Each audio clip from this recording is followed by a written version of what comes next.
Aku akai ason kali lonon pirde karjong akai arni lonon piliarni. Aku akai ason kali lonon pirde karjong akai arni lonon piliarni.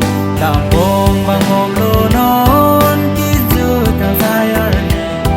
Abor Virdet karjong Virdet poti. Hanon pune pa halma nang tiwi. Tetela pep karjong Virdet pula nang no. Hanon pune pa halma nang tiwi. Tetela pep karjong Virdet pula nang no.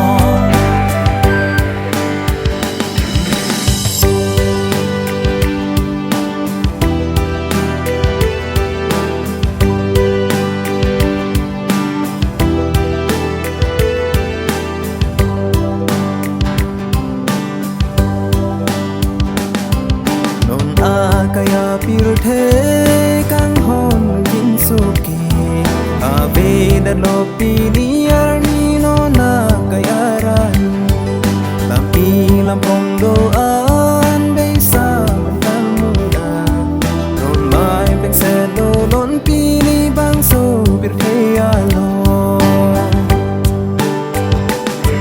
Oh sorting jiran intiroi nona tetela pen karjong Virdet pula nang. Oh sorting jiran intiroi nona tetela pen karjong Virdet pula nang no.